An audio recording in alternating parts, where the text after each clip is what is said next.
پڑھیں گے پھر واپس آ جائیں، دوسرے دن پھر جائیں گے، تیسرے دن جائیں گے، زیادہ سے زیادہ 1 ہفتہ تک جائیں گے، اس کے بعد پھر کہانی پلین، پھر نہیں جائیں گے، پھر نہیں جائیں گے۔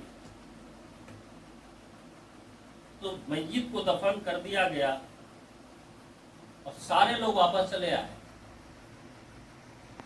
میت کے سرہانے کے کنارے میں ایک ٹمٹماتا سا چراغ جل رہا تھا، روشنی آ رہی۔ وہ میت کہنے لگا، بھائی تو کون ہے؟ میں مجھے بتا تو کون ہے؟ وہ اس لیے میں پوچھ رہا ہوں کہ میں نے جس کے واسطے خون اور پسینے کو ایک کیا تھا، دولت کمایا تھا، دن کو دن نہیں، رات کو رات نہیں سمجھا، دھوپ کو دھوپ نہیں سمجھاتا، برسات کو برسات نہیں سمجھاتا، کیا ٹھنڈی کیا گرمی میرے لیے برابر تھا، میں اس دولت کو اکٹھا کرنے کے چکر میں آج میں وہ چھوڑ کے آیا ہوں، سب تو چھوڑ کے چلے گئے، تو کون ہے؟ اس روشنی سے آواز آتی ہے کہ میں قرآن ہوں جس کا تو تلاوت کیا کرتا تھا۔ میت کہے گا تو کب جائے گا یہاں سے؟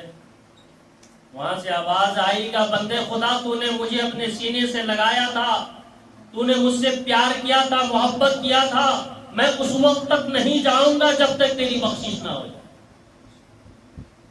آپ نے قرآن کو کیا سمجھا ہے؟ مسجد کا لوٹا۔ حافظ قرآن کو کیا سمجھا ہے؟ مسجد کا خادم۔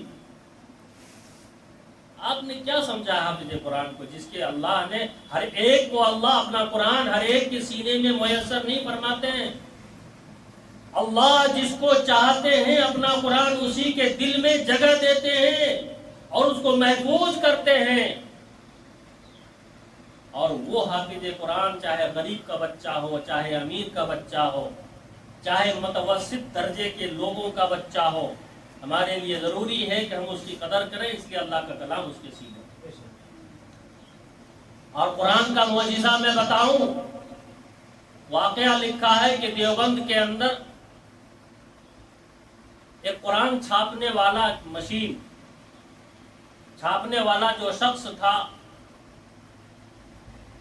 وہ جب بھی قرآن کو چھاپتا تھا جوتا چپل باہر کھول کے آتا تھا، غیر مسلم تھا لیکن باوضو ہو کے آتا تھا، ادب اور احترام سے آتا تھا، اس کو چھوتا تھا، بڑی ادب بڑی عزت کے ساتھ چھوتا تھا۔ کافی عرصے تک انہوں نے قرآن کی چھپائی پہ انہوں نے ملازمت کی، محنت کی، اور جب کوئی چپل یا جوتا پہن کے گھس بھی جاتا تھا تو وہ لڑائی کرنے کے لیے آمادہ ہوتا تھا۔ اس محض اس بنیاد پر جب اس کا انتقال ہوا، ان کے خاندان والوں نے ان کو جلانا چاہا، آگ لگا لگا کے تھک گیا، اس کا ایک بال بھی نہیں جلا، پریشان ہو گیا، نہیں جلا، پریشان ہو کے جہاں پہ کام کرتا تھا وہاں پہ آیا۔ پھر انہوں نے حضرت دیوبند کے اندر جو بڑے اکابرین تھے ان سے انہوں نے اپنی کہانی بتائی۔ انہوں نے کہا کہ یہ دنیا کی کوئی طاقت اور دنیا کی کوئی آگ ایسی نہیں ہے جو اس کے جسم کو جلا سکے، بہتر یہ ہے کہ انہیں دفن کر دو۔ تو قرآن کا معجزہ یہ ہے کہ جس انسان نے بھی اپنی زندگی میں اپنے سینے سے لگایا، پیار کیا، محبت کیا، یہ فرمایا کہ قرآن اس کو بیکار نہیں جانے دیتا ہے، قرآن اس کو برباد نہیں ہونے دیتا ہے۔ تو دوستو انشاءاللہ ہم اور آپ قرآن سے محبت کریں گے، اپنے بچوں کو قرآن کی تعلیم دلائیں گے، مکاتب کو قائم کرنے کی، جہاں جہاں ابھی آپ کا واحد نگر محلہ یہ نہیں کہ چھوٹا محلہ ہے،